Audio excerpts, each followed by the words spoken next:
Welcome to Health Yeah, where experts from Stony Brook Medicine come together to discuss topics ranging from the complex inner workings of an infectious disease to tips and tricks for staying safe and healthy all year long.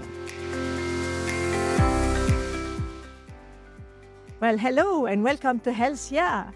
I'm Dr. Raja Jaber. I'm a family physician and lifestyle medicine enthusiast, and I'm part of the Department of Family, Population, and Preventive Medicine, where we have a small lifestyle medicine division. And today we're going to be discussing lifestyle medicine and discussing the 6 evidence-based pillars of lifestyle medicine now and how they can better your health and well-being. And before we get started, I would love to introduce my fellow experts. So we have here Astha and Anu, who will be joining us for the discussion. Thanks, Raja. I'm Astha Muttreja. I'm a internal medicine and preventive medicine physician, and I have board certifications in lifestyle medicine and obesity medicine. Hi, and I'm Anu Paranandi. I am internal medicine board certified. I'm getting trained in preventive medicine, and then also have a lifestyle medicine board certification. And lifestyle medicine is one of my passions. Okay, great. So maybe you can start, Astha, by enlightening us about the 6 pillars of lifestyle medicine, what they are, why they are so important for us. So lifestyle medicine is evidence-based behavioral interventions that help prevent, treat, and sometimes even reverse chronic disease. It can help us live longer and healthier lives. And it's based on these 6 pillars, a whole food, plant-predominant eating pattern, avoidance of risky substances, practicing adequate physical activity, getting really good sleep, managing stress, and engaging in positive social connection. Wow, that sounds really wonderful. Thank you. And I know that I've read that if people actually did practice all these behaviors, which is hard, but if we did, we would live 10 years longer without diabetes, without heart disease, without cancer, without any chronic diseases, which is absolutely fabulous. Mm-hmm. And so I would like to learn more about the first pillar.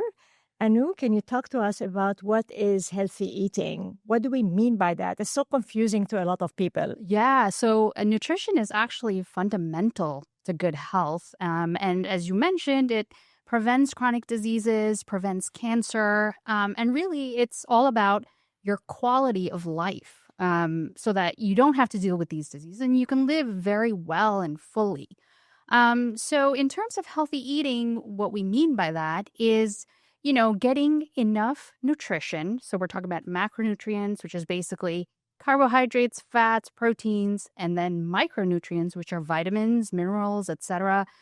And to get it in the right proportions in your body so that you can live that good life. And when we say, so how do we do that, right? How do we get the best, most balanced diet? Is to do a plant-predominant diet, which means that it involves a lot of fruits and vegetables. And, by no means do you have to be vegetarian or vegan. That's not what we're saying. We're saying that you just need to include a lot of fruits, vegetables, legumes, nuts, whole grains into your diet so that your body can actually flourish. And to minimize things like salt, to minimize saturated fats, and to minimize the processed foods. So then what do we mean by processed, right? So we want to get in our bodies food that is in its most natural state. So for example, a carrot, as it is, it's the raw form is perfect for your body. Not carrot chips. Exactly. Not carrot chips, because that is so far removed from what the natural state is. Some foods, of course, you're not going to be able to consume that way, like potatoes, for example. So you do have to process it a little bit. So like steam it or bake it or whatever. But now if you're going to deep fry it and it's fries, that's that's super processed, and that's what you want to stay away from. And also mostly what you buy, packaged food, fast food, that's Yeah. all very highly processed. Highly processed. So anything that you don't cook yourself essentially is processed food. And then if it's highly processed is when you look at the ingredients, you don't recognize any of the ingredients. They're not real food. So that's kind of what makes it very highly processed. Right. If And it's a ton of unfortunately, preservatives in it, et cetera, and like you said, you don't recognize what it is that's in there. right. Then yeah. Right. Yep. So when I talk to patients, saturated fat is so kind of nebulous. What is saturated fat? I tell them it's really mostly cheese. So most people eat tons of cheese, right? That's why there's a lot of saturated fat. And then there's like in the beef and in like the skin of chicken and essentially if you want to avoid saturated fat, if you want to avoid it completely, then you eat completely plants. So like olive oil, nuts, seeds, beans, lentils, vegetables. That would be like no saturated fat at all. Right. But except for coconut oil, which has saturated fats, right? That's the only one from plants. Which we would want to limit. Right. The coconut oil. Yeah. Right. And of course, like you said, limit process, but process means sugar as well, right? Mm-hmm. A lot of the sweeteners, the artificial sweeteners that we put in our food, because they change our gut microbiome, right? Yeah. Right. So sugar is bad, but people are replacing it with all these zero sugars. They're everywhere, right? And which is actually, even though it sounds good, is not, because it is exactly. And it's so sweet. It makes people crave that sweetness because it's like so much more sweet than regular sugar. Almost addictive. Right. Yeah. Right. Yeah. So if people could change a little bit, like how many meals based on beans would you tell them to do a week? Like, because some people, like you said, are not going to become completely plant-based. It's hard. And sometimes it's not comfortable. And people want some chicken, want some fish. Fish is good for them. Yeah. So how many times a week would you tell them to eat beans or nuts or things like that? I would say for beans, 3 to 4 servings. You can start with that and increase it as you tolerate that a week. And, people can do beans at every single meal. It's not bad to do that. By no means are you going to have trouble with that. So I think, one of the things people are always asking, what kind of diet should I follow? So a whole food, plant-predominant eating pattern can really help with reversing disease, preventing disease. And that's what, we really like to educate our patients about and also practice ourselves, tell our families about, and those kinds of things. Yeah, so absolutely. I mean, we know that such a diet would lower your cholesterol, would decrease your heart disease risk, would decrease diabetes tremendously. I mean, really tremendously, like up to 90%. It's really very powerful if we would practice all the pillars. But in particular, the nutrition that you're talking about. But how does it impact other diseases? Does it impact cancer? Do we prevent cancer? Do we prevent cancer recurrence? Can you tell us more about it? Yeah, absolutely. So food is actually a great medicine for preventing cancer, of course. But it also, if you are diagnosed with cancer, it helps with your cancer care journey. So it helps, while you're going through chemotherapy, it helps with just your quality of life during that process. And then it prevents the recurrence after you're considered free and clear from the cancer. And so, what is it about food that makes it such a powerful tool against fighting cancer is that there's a lot of kind of a technical term that, phytochemicals, phytoestrogens, there's all these components or chemicals within food. It's naturally occurring chemicals. Plants, you mean? Within plants? Within plants, I'm sorry, right. Within plants that actually fights cancer and can reduce inflammation, reduce the formation of cancer cells. And so having a good diet, having good nutrition, really, it's a powerful blow against these cancer cells. So it's important to kind of keep that in mind in, yes, preventing cancer, but also if you were to be diagnosed and to fight cancer itself and prevent recurrence. Which is wonderful. And yeah, I tell my patients that plants are our ancestors. They develop all these phytochemicals to defend themselves from disease, and then That's they right. transmit it to us so we can defend ourselves. That's So right. plants are wonderful because um, actually food is information to our body, right? And the information, these phytochemicals we get from plants, they actually change the expression of our genes. So they can increase the anti-inflammatory expression, decrease inflammation in our genes, and improve our cancer-fighting property genetically. And that is absolutely wonderful. And I'm so glad you mentioned the phytoestrogens. These are weak estrogen that are in plants that kind of replace our strong estrogen at the receptor sites, and therefore our cells do not grow as much because the weak estrogens don't stimulate us as much as our strong estrogen. That's really important for women with breast cancer. That's right. Estrogen receptor positive. So plants have very interesting properties. And of course, most of the phytoestrogen comes from soy and beans, and a little bit of soy is okay. People used to think should have that it was no right. soy. Yeah, and these have very amazing properties. And the thing that kind of increase growth, and you want to avoid growth in cancer, is mostly these animal protein. So a lot of animal protein, people who eat tons of animal protein will promote growth. And we don't want to do that in cancer. We want to lower growth. And these plant phytochemicals actually have property to stop growth, inappropriate growth. Let's put it this way. So it's a wonderful balance that we can achieve by eating more and more plants. That's right, especially if you are going through the cancer care journey and you are fighting cancer. Or you have a strong family history, you want to prevent it. Now, you do have a program, right, that you're developing for... That's right. That's right. So we have a program that we're piloting, or it's in our clinic, and it's basically lifestyle medicine and breast cancer care. Okay. So it's women who've been diagnosed with breast cancer anywhere in their journey. So it could be that, they were just diagnosed versus they've gone through chemotherapy, surgery, et cetera, and now they're just trying to prevent recurrence.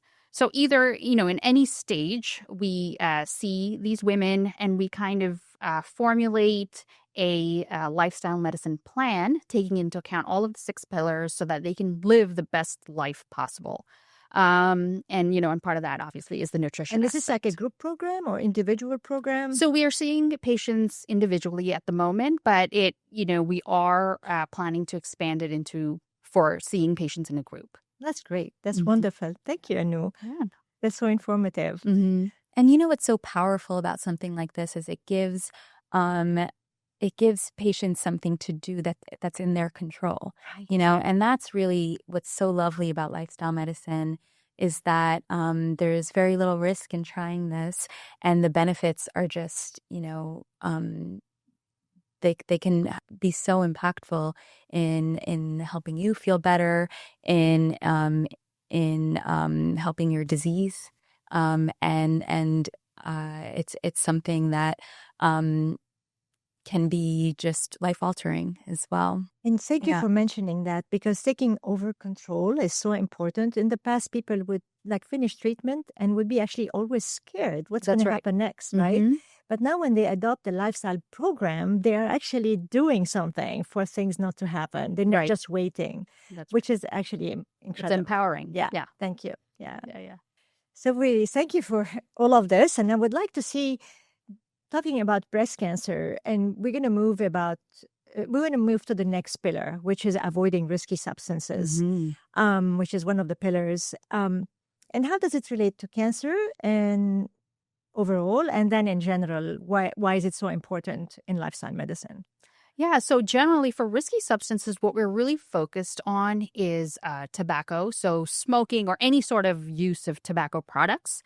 And then alcohol use. So those are the 2 kind of things that we concentrate on.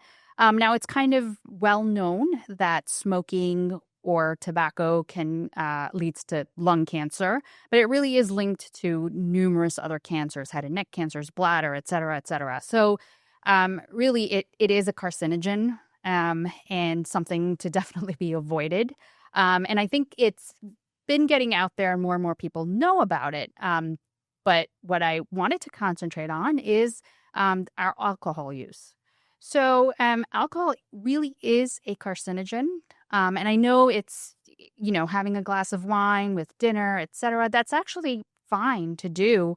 And I'm not trying to, put that message that it's all bad out there or anything like that. But it just to be mindful of the benefits versus the risks of it, especially with cancer, especially with breast cancer, because even moderate use of alcohol. So, moderate can be defined as, for women, 1 drink a night or, 7 drinks in the week that would amount to. So even that is too much for breast cancer, for example. There is a link. There is a link. There is a link. That's right. So the more consumption of alcohol there's a higher chance of actually having breast cancer. Mm-hmm. So, just to think about that, just to be mindful. Again, I'm not saying that stop drinking or, I'm not trying to be so... But if people can stop, that's fine too. Yeah. No, absolutely. I just, but I don't want to, not trying to make it about fear. It's just about being very careful about your habits, really. Right. Yeah, the worst is smoking, like you said. Everybody should stop smoking.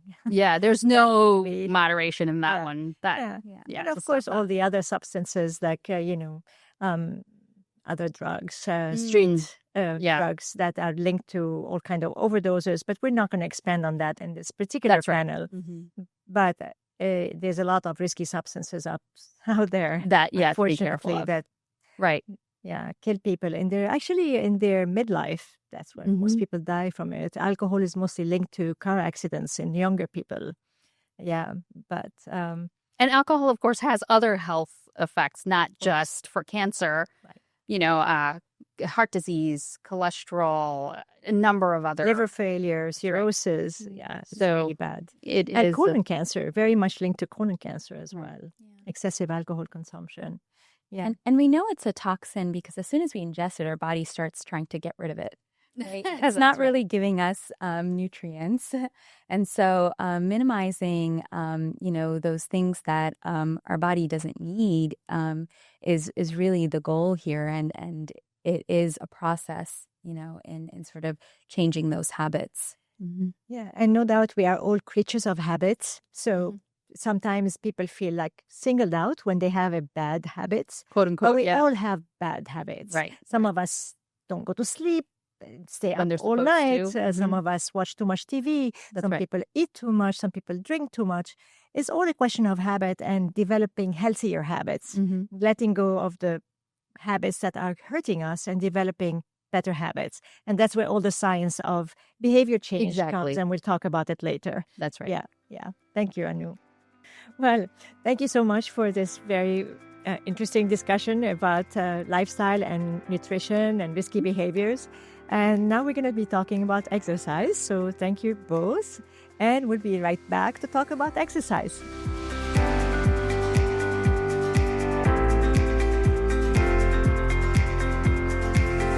Well, welcome back.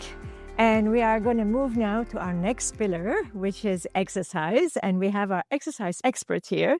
So I would like to introduce Maryta. And Maryta, please introduce yourself. So I'm Maryta Marzano. I'm a family nurse practitioner. I am board certified in lifestyle medicine, and I am finishing up a PhD in lifestyle as well. Yay! We are all excited. So tell us more about So physical activity is one of the lifestyle medicine pillars that is very important. It mostly revolves around exercise, right? So we have physical activity, which is any activity that keeps you moving around. Could be like house chores, gardening, those kinds of things. And then we have exercise, which is a formal form of activity that is set out with an intention to exercise and do things like that get our heart rate elevated. We have a lot of guidelines on physical activity. So the guidelines generally recommend 150 minutes of moderate intensity exercise. So moderate intensity is usually judged by talking but not singing. So you can talk in short sentences, but you cannot sing because you're that out of breath. That also recommends strength training. So examples of this moderate exercise would be walking really fast, or... It usually would probably require walking on an incline if it's going to be walking, or it could be a light jog, running, it could be cycling, swimming, anything that gets our heart rate up and makes us a little out of breath. That's why I like the talk test, because for some people that is walking on a flat surface if they're going tense enough, or if they just don't really exercise as much and they're just starting out. But it's such a good gauge because as you get more efficient, you're going to have to move up the intensity, right? Yeah, you will have to increase the intensity as you go. And I just want to highlight, because we didn't really mention it in the discussion on cancer, exercise is such a great modality to help prevent cancer and prevent recurrences of cancer as well. So I just wanted to highlight that before I let you go and proceed. Yeah. So exercise in general prevents a lot of things. It keeps our heart healthy and strong, right? Our heart is a muscle. So every time we exercise and our heart rate goes faster, it's getting stronger. So exercise fixes a lot of things. It helps prevent heart disease. It actually is better at fixing depression and anxiety than some of the medications that we use. So it helps with a lot of things, also cancer. But back to what kinds of physical activity is required. In addition to the 150 minutes of moderate intensity, they also like a portion of that to be strength training. So anything that helps build our muscles, and that is often done, it can be done with body weight exercises, but is sometimes done with dumbbells and lifting heavy things. A lot of people think that we need to stop doing that as we get older, but that's not true. We need to keep exercising and keep strength training as we get older. It's what keeps us independent as we move into our older age. A lot of what helps us to stay out of requiring assistance when we get older and out of facilities is our independence, is our ability to walk to the bathroom and get ourselves on and off the toilet. So things that keep us doing those things, like functional movements, that stuff like squatting, is a very functional movement. And all of these things can be modified. So we're not expecting everybody to just get down and get back up again. We can modify these things using chairs and other modalities that make it easier and more accessible for everybody. I know in Stony Brook, talking about all these things as we get older, we have some excellent program. We have a Tai Chi program, which is available to everyone and everywhere. It's free. It's on Zoom. Yeah. It's a wonderful program. And Tai Chi help a lot with balance. Yeah. And so people actually, when they do Tai Chi and they get older, they don't fall as much. Right. I'm so glad you brought up Tai Chi, because balance is another important aspect of physical activity. Tai Chi is great for that. Yoga is also really great for balance. People don't realize what makes older people more at risk for falling is the fact that they can't catch themselves when they slip, when they trip over the rug, or when they miss a step. A lot of younger people are able to catch themselves because they have good balance. But as we get older, we lose that and we aren't able to catch ourselves. So doing things like yoga and Tai Chi a few times a week really helps us to stay safe and healthier as we grow into our older age. Yeah, and your discussion about strength training, I think, was so important too, especially because a lot of, some people are just never told to lift weights, especially young women. And when we're young, that's when we're building our bone health. And that's so important as we get older. But we don't really get that guidance, in our teens and our 20s. Women lifting weights is getting better, but it wasn't always a very strong recommendation.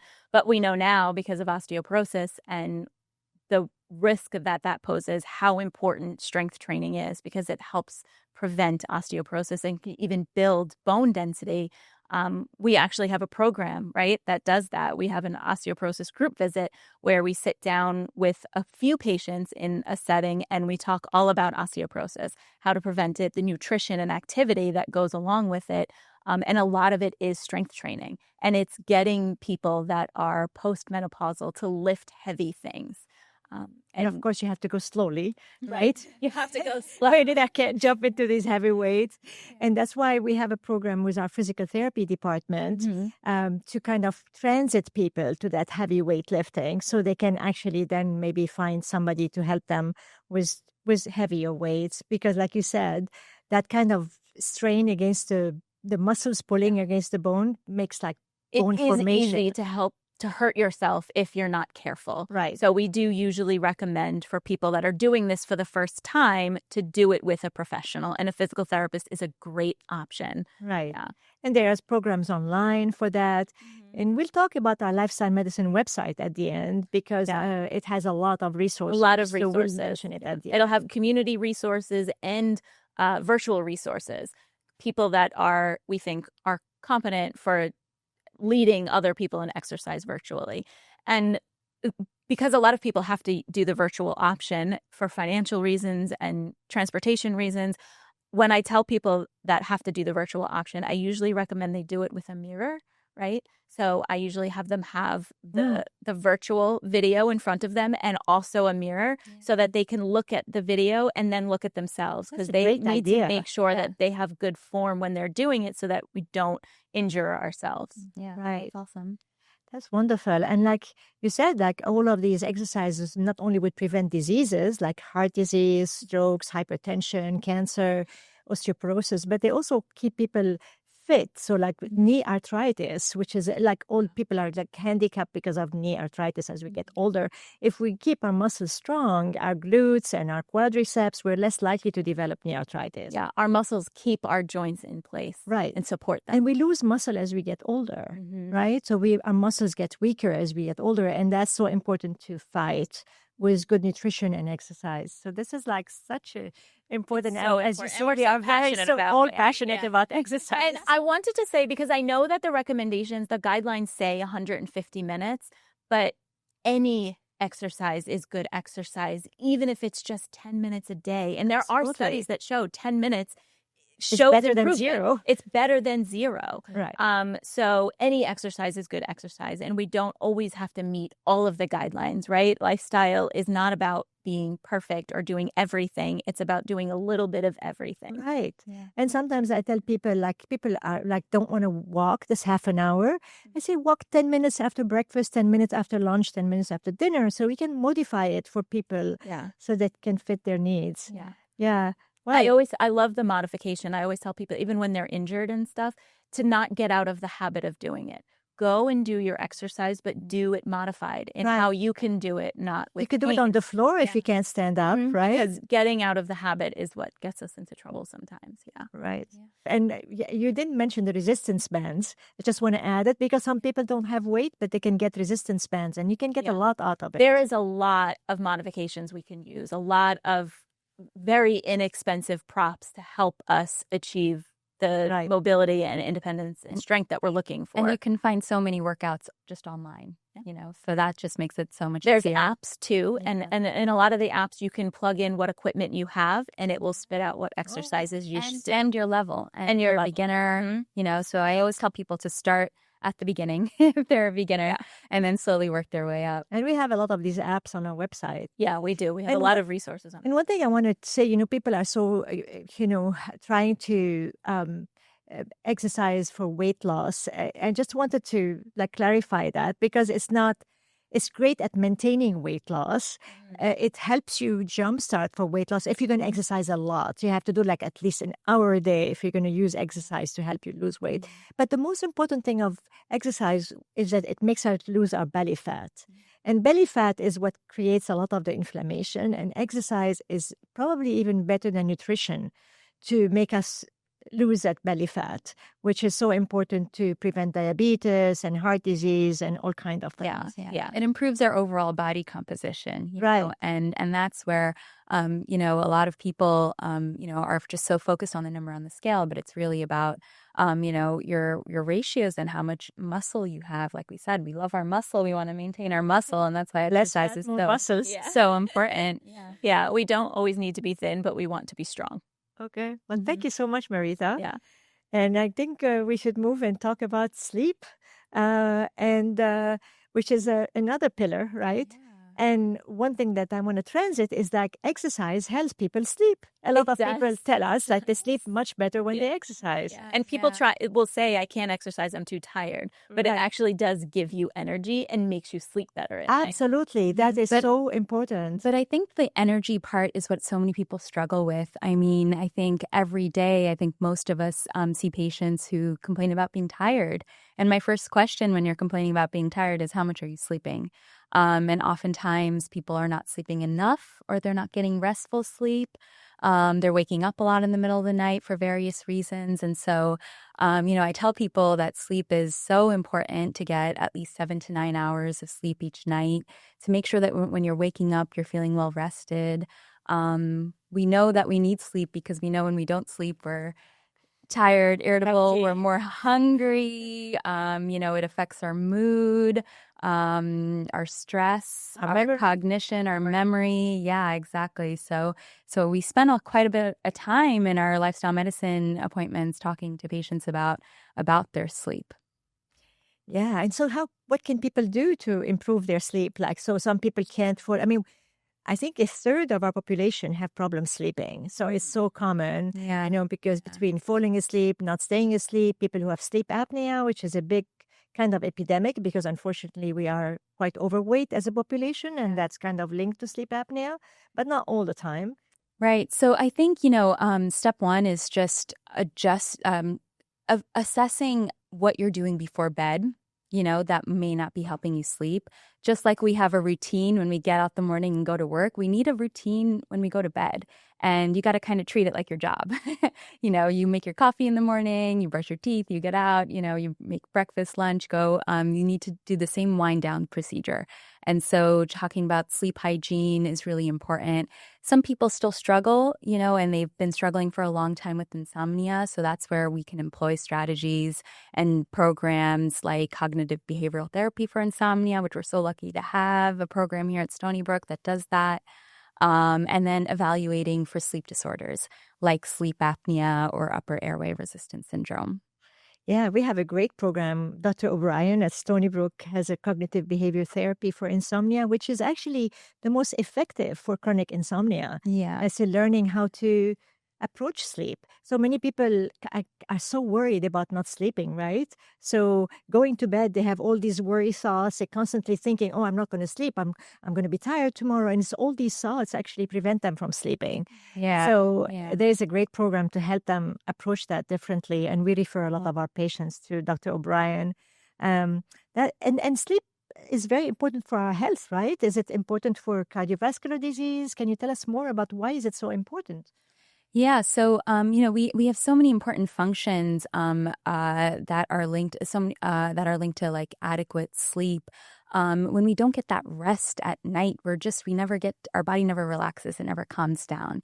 So that's where sleep apnea has been linked to like high blood pressure and arrhythmias, and so that is why screening for that and treating that, if we do find that, is so important. When we don't get restful sleep, our immune system it doesn't work as well. And then lack of restorative sleep, which is that slow wave sleep, which activates our lymphatic system, which cleans out some of the waste in our brains. That has been linked to poor cognition and even dementias. Right. So this is like a new system they discovered, kind of like drains all the toxins from your brain. Yeah. It's like this lymphatic system that get activated when we sleep deeply, and it cleans all the toxin, this tau protein, all these things that accumulate that are specifically associated with Alzheimer's. Right. Yeah. Right. Yeah. So it's very important for our cognition and for our brain health to get all of our sleep cycles. Right. We have to reach all of our sleep cycles. Yeah. Yeah. So even like lack of sleep is linked to diabetes, right? There's increased incidence. So every disease is kind of influenced by whether we sleep well or not. Yeah. And one of the things that improves slow wave sleep, that deep sleep, is actually exercise. So and actually our next pillar that I would like you to talk about, which is stress reduction, relaxation, because that also improves our slow wave sleep, right? Because most people don't sleep because they're stressed out, right? So turn off that inner dialogue. Right. That's oftentimes when I talk to my patients and they say, I can't sleep, I said, is it because you're not tired, or is it because you can't turn off that inner dialogue that's running in your brain? And most oftenly, it's because they can't turn off that inner dialogue. Absolutely. And like, stress management, stress and lifestyle are so closely linked, right? When we're stressed, we're not thinking about practicing healthy behaviors or health habits. And so it kind of is this vicious cycle that we wind up in. And so employing stress management strategies is important for sleep. It's important for reducing diseases that are linked to high levels of stress, like cardiovascular disease, like high blood pressure.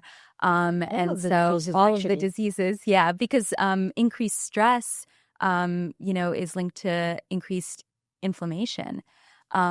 Stress is not a bad thing, but what we're struggling with, it protects us. Our stress response is supposed to be protective. It's supposed to get us out of danger. But when we have chronic stress that doesn't go away, that's when it can harm us. Mm-hmm. That's when we're not able to adapt to those stress. So everybody has stress, but it's about learning how to not get stressed by the stress. So I often tell my patients that. And so we have so many things, on our website to help with stress management. And it can be a mindfulness-based practice where you're meditating or using prayer, exercise, cooking, spending times with loved ones. All of that can help with stress management and figuring out what works for you before you enter like a highly stressful state, I think is so important because you have to practice that muscle. Absolutely. Yeah. So they've done a lot of research on that, right? So the stress response produces a lot of cortisol, increases inflammation, increases adrenaline. And then if we learn to develop the relaxation response, which is the opposite of the stress response, then we stimulate our vagal nerve, we lower our adrenaline, we lower our cortisol, we lower our inflammation. And that has been found in research. And even like that relaxation response changes our gene expression. Again, the same genes that produce inflammation are shut down and we become healthier. So it's so important. Yeah. And that mindfulness-based research really showed like that our telomeres are longer. Right. When we live longer when we have longer telomeres. When we practice mindfulness and we have less stress. So it's been shown, it's been proven it works. And working on that and incorporating that as part of your healthy lifestyle is so important. Yeah, and we, as mentioned, we have so many resources, but I find that truly that's the hardest thing for people to develop. Amongst all the lifestyle pillars, I find that's the hardest thing. Well, I think sometimes when people think of a mindfulness practice, they think that the purpose of it is to turn that inner dialogue off, when the purpose of it is actually to just recognize that it's happening and to pivot to something else instead. So it's training your brain to turn off that inner dialogue. And it's an exercise. It's a practice. So every time we recognize that the inner dialogue is taking over and we pivot to whatever else it is that we're concentrating on, we're doing a rep of that. And that's making that practice stronger. And it's going to make us more able to turn off that inner dialogue when we need to, when in times of sleep and that sort of thing. Yeah, decreasing how we react to it. Exactly. And knowing that we don't always have to react. Yeah. Right. And this is so important. I teach this to medical students, and they all are surprised by the fact that it's okay not to shut your mind off because nobody can shut their mind off. But to get that presence, right? Which we're talking about noticing, it's like a presence, right? But it's a non-judgmental presence because people sometimes say, oh my God, I'm thinking again. I can't stop my thinking. So they notice, but they're angry, right? Yeah, but it's not the purpose of it. So the idea is to notice with kindness, to notice and smile, and to let it go, and to do something else like wash the dishes or brush your teeth or smile to yourself, right? And then the thoughts come back, and then we notice and we smile. Yeah. So it's just like this non-judgmental moment-to-moment awareness is so key and so beautiful. Yeah. So this is great. Yeah. So we're moving on. Yeah. So linked to that whole stress, right? So we can't avoid stress. So things happen to us apart from our own perceived stress, right? Catastrophic things happen in life, right? And it builds resilience, right? So resilience is also important. So stress is not always a negative thing. It helps us to build resilience, to be able to recover from traumatic events that are inevitable because life is full of that. Right. You're never going to be able to avoid that. Right. And that resilience is beautiful, and we can cultivate it. Some of us have genetically more resilience than others, and that's really true. But at the same time, it can be cultivated. And I mean, mindfulness is one thing to cultivate it, but also what helps a lot in resilience is your support system, right? So people can be exposed to the same amount of stress and have no support system. They really get diseases. They get very ill. People have the same amount of stress, but they're surrounded by loved one, have a great support system, and they do better. And now we know that from research. Even people who have a good relationship with their doctor do better because it's a kind of a support system. Yeah. So tell us more about like social connection and why this is another important pillar of lifestyle medicine. So loneliness specifically is actually associated with disease processes. So it has been shown to be equal negative predictor as smoking, as obesity, as hypertension. So we need to move away from loneliness and build really strong social connections in our lives. Another good point is that the research has shown, right? We've done some research with the Harvard Happiness Study and the Blue Zone studies, and what we know is that things and money don't make people happy. People make people happy. The relationships in our lives is what makes people happy. It's what makes life worth living. So we need to invest in those things. We need to invest in those people.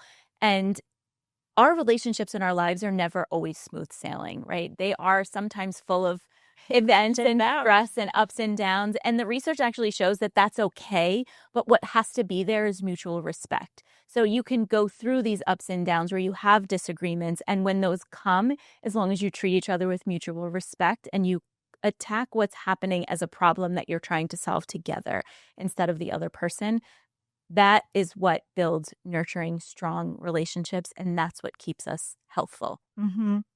And it's wonderful you mentioned the blue zones, because the blue zones is like this research which looked at people who lived the longest on life, but and most of these people ate together, right, and talked together and spent time together and socialized. And so, but what can people do who don't have this strong familial ties? Yeah, right now there's a big disconnect. All of those things are decreasing, right? So I think it was the Gallup poll that showed that the amount of families that are getting together to eat dinner at night is decreasing. The amount of clubs and social gatherings that people are doing are decreasing. And this is a problem because that's our social connectedness. So what can we do to fix those things? We want to show the people that love us and we love that we love them. We want to nurture those relationships, right? Yeah. Remember to tell them. Yeah. We want to remember to tell them. We want to, the greatest gift we can give people is our undivided attention. And so we have a lot of things in today's society that is distracting us, and we're not giving our loved ones our undivided attention. So doing things like phone-free time, making sure that we're having family dinners and putting the phones away so that we're giving the people that we love our undivided attention is really important. That's also true. And I just want to add that for people who don't have a lot of very strong, close ties, there are support systems in the community that they can join. There's senior centers, there's programs in the libraries that we always encourage our patients to attend, right? There are support group for people with chronic illness, support group for people with Parkinson, for the families of people with Parkinson. And these are so helpful. People really get better. They're bereavement groups. And so there's all these things. They're volunteering opportunities. Actually giving and being able to be of service to other people is another thing that makes people feel connected and happy. So when people do volunteer and give to others, then it makes them feel more fulfilled, right? It gives them purpose. When we have purpose, we live longer because we think that we're needed. And on our website, again, is lots of resources for finding volunteer opportunities. And there's actually a website that will show a list of volunteer opportunities so that you can pick and choose which one is better for you. This conversation is amazing, but we have to end. And yes, if you Google Stony Brook Medicine, Lifestyle Medicine, you'll find our website. It's filled with a lot of treasures. And that's all the time we have for today. Thank you for all our experts for everything you added and informed us with. And thank you for our listeners. And I would like you to remember the important takeaways from today's discussion. Eat mostly unprocessed food, things that you can cook yourself. Cooking is also movement, so you will cook and clean the dishes and eat maybe more plants, both more vegetables, a little bit more beans and lentils, a bit more nuts and seeds. Move a lot in your home. Try to move all the time as between work and home, but exercise, do something to increase your heart rate, to strengthen your muscles. Deepen your sleep, smile to yourself, smile to the world, take a deep breath, let go, and have great conversation and great social connections, and feel better and live longer. And thank you. Stony Brook Medicine is Long Island's premier academic medical center. We transform lives through scientific discovery, education, and care, and we bring together innovative research, advanced education, and extraordinary healthcare expertise to set the standard for how healthy communities thrive. For more information, visit stonybrookmedicine.edu or follow us on social media. Stony Brook Medicine on Instagram, Threads, Facebook, YouTube, and LinkedIn, and Stony Brook Med on X.